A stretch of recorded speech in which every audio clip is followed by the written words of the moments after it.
Hi. నమస్తే. నా పేరు శివరంజన్ రెడ్డి. నేను న్యూట్రిషన్ అండ్ డైట్ కోచ్‌గా ఉన్నాను.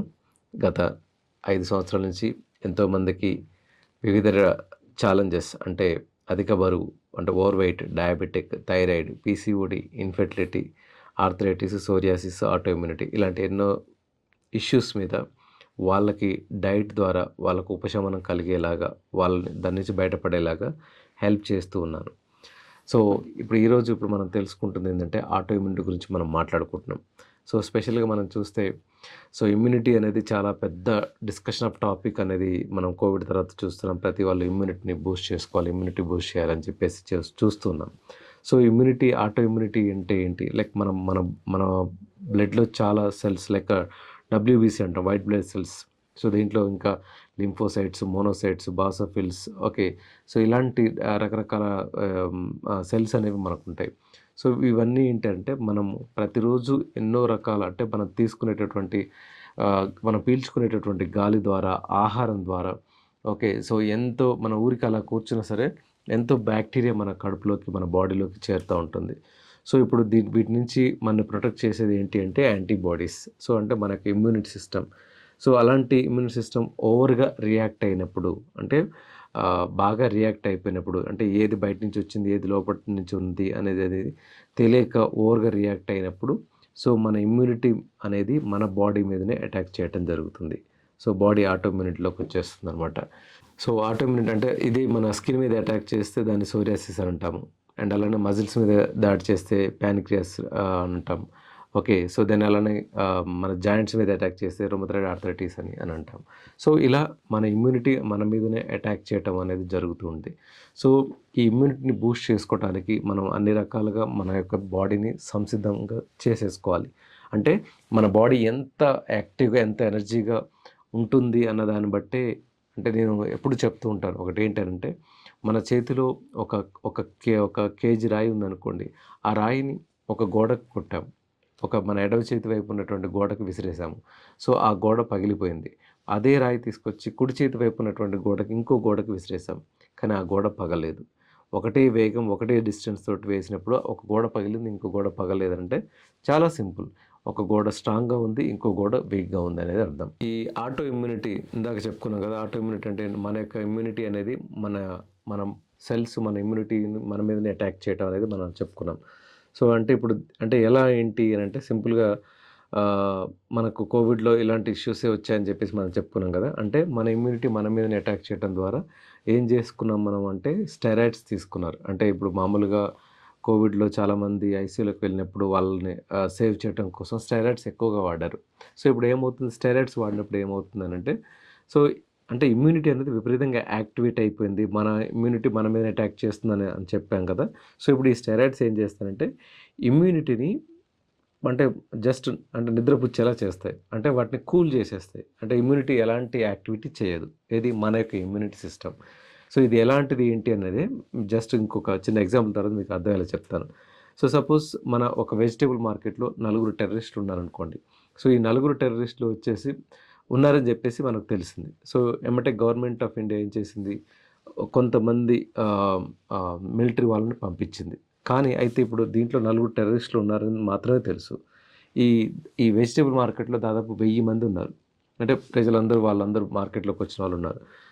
అంతా చుట్టుముట్టి క్లోజ్ చేసేసారు. బట్ ఈ నలుగురు ఎవరో తెలియదు. సో, ఆ నలుగురు పట్టుకోవటం ఏం చేశారంటే, సో, మొత్తము ఈ బుల్లెట్‌లకు వర్షం కురిపిస్తూ కాల్చి పారేయటం స్టార్ట్ చేశారు. ఎందుకంటే ఆ టెర్రరిస్ట్‌ని చంపేసేయాలి కదా! సో, అందుకే నలుగురిని చంపడం కోసం అందరిని చంపేశారు అని అనుకోండి. ఇది కరెక్టా? కాదు గదా!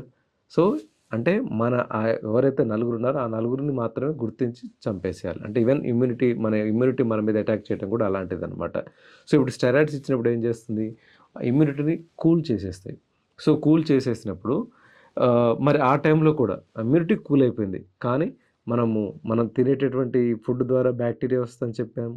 వాటర్ ద్వారా బ్యాక్టీరియా లోపలికెళ్తుందని చెప్పుకున్నాము. ఫుడ్‌లోంచి, వాటర్‌లోంచి దెన్ అలానే పీల్చే గాలిలోంచి కూడా బ్యాక్టీరియా వెళ్తుందని చెప్పుకున్నాం కదా! సో, అవి వచ్చినప్పుడు మనని ప్రొటెక్ట్ చేసేది ఏంటి అని చెప్పుకున్నాము. అంటే మనకి ఇమ్యూనిటీ సిస్టమ్ అనేది. సో, ఈ స్టెరాయిడ్స్ ఇవ్వటం ద్వారా మన ఇమ్యూనిటీ అనేది కూల్ అయిపోయింది, పడుకుంది కాబట్టి ఆ టైంలో వచ్చినటువంటి బ్యాక్టీరియాని, ఫంగస్‌ని అవి ప్రొటెక్ట్ చేయడానికి ఎలాంటి సిస్టమ్ లేదు. మన ఇమ్యూనిటీ అనేది స్టెరాయిడ్స్ ఇచ్చేసి మనం పడుకోబెట్టేసాం. ఎలాంటి సిస్టమ్ లేకపోవటం ద్వారా ఏమైంది, అది మన యొక్క అవయవాల మీద అటాక్ చేయటం జరిగింది. దీనివల్లనే మనకు సైడ్ ఎఫెక్ట్స్ స్టార్ట్ అయినాయి. అందుకే మీరు చూడండి కోవిడ్‌లో ఎందుకు బ్లాక్ ఫంగస్ వచ్చేసింది. అంటే అగైన్ సైడ్ ఎఫెక్ట్స్ స్టార్ట్ అయినాయనమాట. సో, దానివల్ల ఎందుకంటే మన ఇమ్యూనిటీ అనేది కూల్ అయిపోయింది. అంత పడుకుంది కాబట్టి. సో, ఈవెన్ దాని ద్వారానే బ్లాక్ ఫంగస్ లాంటి ఇష్యూస్ పెరిగిపోవటం, దాని హార్ట్ అటాక్ రావటము, డిసీజ్ ఏంటి డయాబెటిక్ రావటం, ఇట్లాంటి ఇష్యూస్ అన్నీ బాగా డెవలప్ అయినాయనమాట. అంటే ఒక విషయాన్ని కంట్రోల్ చేయకపోతే ఇంకొక రకంగా డ్యామేజ్ జరిగిపోయినట్టు. ఎందుకంటే స్టెరాయిడ్స్ అనేవి మనకు మామూలు ఎఫెక్ట్ చూపించవండి. అంటే మనకు చేసే మేలు ఉంటుంది. అట్ ద సేమ్ టైమ్ ప్రతి డ్రగ్ వెనకాల ఒకటి అంటే మెడిసిన్ వెనకాల ఏముంటుందంటే like ADR adverse drug reaction ఉంటుంది. అంటే ఆ డ్రగ్ ఇచ్చేటటువంటి లాభాలతో పాటు దాని ద్వారా జరిగేటటువంటి అడ్వర్స్ డ్రగ్ రియాక్షన్ ఏంటి అనేది. సో, అది మనకు మంచిదే. కానీ అవి విపరీతంగా వాడాం కాబట్టి దాని ద్వారా కూడా మనం ఎఫెక్ట్ అయ్యామనమాట. మన ఇమ్యూనిటీ సిస్టమ్ అనేది వీక్ అయిపోయింది. So, that is the reason మనం కోవిడ్ కాంప్లికేషన్స్ కూడా మనం చూడటం జరిగింది.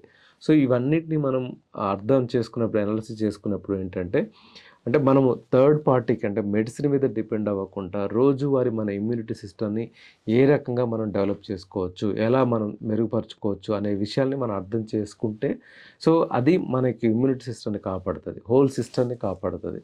ఓకే. సో, ఎవరైతే ఇమ్యూనిటీ సిస్టమ్‌ని స్ట్రాంగ్‌గా బూస్ట్ చేసుకొని ఉంటారో, సో, ఆ ఇమ్యూనిటీ అనేది నాట్ ఓన్లీ వన్ పార్ట్ నుంచి, వన్ ఎలిమెంట్ నుంచి కాదండి. అన్ని ఎలిమెంట్స్ నుంచి చేయాలి.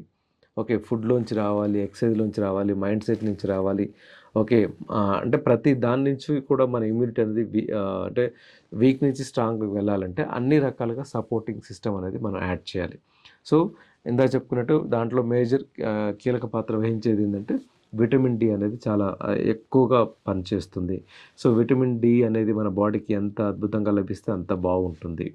కాబట్టి విటమిన్ డి ఉన్నటువంటి ఫుడ్స్ తీసుకోవటము అండ్ అలానే సో, ఖచ్చితంగా మనం రోజువారీ జీవితంలో ఎంతో కొంత టైం అనేది మనం అంటే ఎండలో కూడా టైం స్పెండ్ చేస్తే అంటే చాలా సార్లు ఏమవుతుందంటే ఇప్పుడున్నటువంటి లైఫ్ స్టైల్‌కి ఎక్కువ సమయం ఏసీలలో పనిచేయటం కూడా అదొక మేజర్ ఛాలెంజ్ అయిపోతుంది. సో, బాడీకి అంటే కావాల్సినటువంటి వైటమిన్ డి అనేది సరిగ్గా రావట్లేదు. సో, ఒకవైపు ఫుడ్ నుంచి, ఇంకోవైపు నేచర్ నుంచి, ఇంకోవైపు అంటే మన యొక్క ఫిజికల్ యాక్టివిటీ నుంచి కూడా మనం విటమిన్ డిని బాడీకి అందించొచ్చు. అంటే మనం చేసేటటువంటి యాక్టివిటీ ద్వారా కూడా ఈ యొక్క ఇమ్యూనిటీ సిస్టమ్‌ని మనం బూస్ట్ చేసుకోవచ్చు.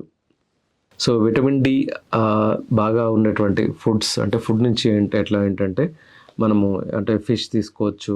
అంటే ఎగ్స్‌లోంచి వస్తుంది. అంటే మంచి సాల్మన్, ఒమేగా ఫిష్ అంటాం కదా! సో, దెన్ అలాంటి అండ్ ఎగ్స్ నుంచి వస్తుంది. దెన్ ఇంకా రెడ్ మీట్ నుంచి కూడా వచ్చేస్తుంది. అండ్ ఇంకా అలానే వెజిటేరియన్‌లో అయితే మనకు పుట్టగొడుగులు, ఉసిరికాయ ఓకే. సో, ఇలాంటి ఫుడ్స్ ఎక్కువ తీసుకోవటం అండ్ అలానే ఆవు పాల నుంచి కూడా అంటే స్వచ్ఛమైనటువంటి ఆవు పాల నుంచి కూడా మనకు విటమిన్ డి అనేది లభిస్తూ ఉంటుంది. సో, ఇంకా తృణధాన్యాలు ఎక్కువగా తీసుకోవటం ద్వారా ఈ విటమిన్ డిని మన బాడీలో కొంచెం మనం డెవలప్ చేసుకోవచ్చు. తద్వారా మన ఇమ్యూనిటీ అనేది బూస్ట్ చేసేసుకోవచ్చు. ఎందుకంటే ప్రపంచము ఇంకా చాలా రకాలైనటువంటి వైరస్‌ని చూడబోతుందని చెప్పేసి చాలా రీసెర్చ్‌లు చెప్తా ఉన్నాయి. ఎందుకంటే మనం తెలిసి తెలియక మన నేచర్‌కి చేస్తున్నటువంటి ఎన్నో రకాలైనటువంటి డ్యామేజి మనని ఈ కాంప్లికేషన్స్‌లోకి తీసుకెళ్తుంది కాబట్టి, సో, అలాంటి కాంప్లికేషన్స్‌లోంచి బయటపడాలనంటే ఖచ్చితంగా మన యొక్క ఆహారపు అలవాటే. మళ్ళీ చెప్తున్నాను ఎందుకంటే మేము ఒక డైట్ కోచ్‌గా, న్యూట్రిషనిస్ట్‌గా ప్రతిసారి చెప్పేదదే లైఫ్ స్టైల్‌ని మార్చండి. లైఫ్ స్టైల్ మారుస్తేనే మన యొక్క లైఫ్‌ని మార్చుకోగలుగుతాం. ఎలాంటి ఛాలెంజెస్ వచ్చినా సరే మనం తట్టుకునే కెపాసిటీ మనకుంటుంది. సో, 25 సంవత్సరాలు, 30 సంవత్సరాల వాళ్ళు కూడా కోవిడ్ అటాక్ అయ్యి చనిపోయిన వాళ్ళని మనం చూసాం కదా! బట్ అదే సమయంలో 80 ఇయర్స్, 90 ఇయర్స్ వాళ్ళు కూడా కోవిడ్ వచ్చి వాళ్ళు తర్వాత కూడా చాలా ఆరోగ్యంగా ఉన్నారు. అంటే దానికి రీజన్ ఎక్కడుంటుంది? అంటే వాళ్ళు ఇప్పుడు 80, 90 ఇయర్స్ అంటే వాళ్ళు 80, 90 ఇయర్స్ బ్యాక్ లేకపోతే 70 ఇయర్స్ బ్యాక్ వాళ్ళు ఎలాంటి ఫుడ్ తినుంటారు? ఇప్పుడు మనం ఎలాంటి ఫుడ్ తింటున్నాం? సో, ఖచ్చితంగా ఈ చాయిస్‌లు మన అంటే ఏ ఫుడ్‌ని మనం ప్రజలు ఎక్కువగా ఇష్టపడి తింటారో, ఆ ఫుడ్ కన్జంప్షన్ ఏదైతే ఎక్కువ జరుగుతుందో, దాని యొక్క ప్రొడక్షన్ ఆటోమేటిక్‌గా జరుగుతుంది. ఓకేనా? సో, ప్రొడక్షన్ లేదు, అవైలబిలిటీ లేదని కూడా ఎప్పుడు అనుకోవద్దు. మనము ఏదైతే సరే మనకు అవసరమైనటువంటి ఫుడ్ కన్జంప్షన్ ఎక్కువగా జరుగుతున్నప్పుడు, దాని ప్రొడక్షన్ జరుగుతుంది. సో, ఇప్పుడు జంక్ ఫుడ్ కన్జంప్షన్ ఎక్కువగా జరుగుతుంది కాబట్టి, జంక్ ఫుడ్ ప్రొడక్షన్ ఎక్కువగా జరుగుతుంది.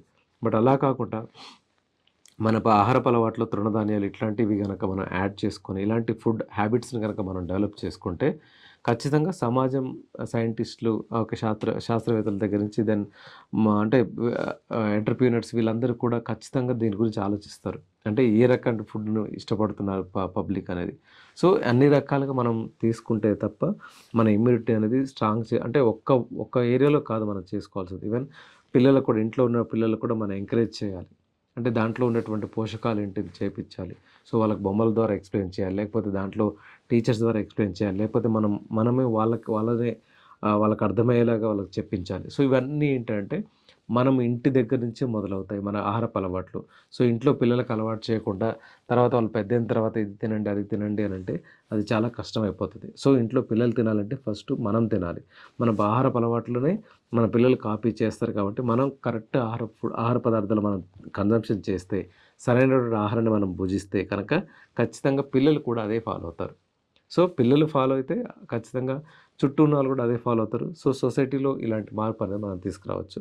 కాబట్టి ఇలాంటి విషయాలలో ఎలాంటి నిర్లిప్తత లేకుండా మన యొక్క ఇమ్యూనిటీ సిస్టమ్ కోసం రోజు ఎంత టైం ఇవ్వగలిగితే అంటే ఎంత ప్రయత్నం చేసి ఏ రకంగా ఇవ్వగలుగుతారో అన్ని రకాలుగా ప్రయత్నం చేసి మన యొక్క ఇమ్యూనిటీని కాపాడుకోవాలి అనేది మా యొక్క విన్నపం.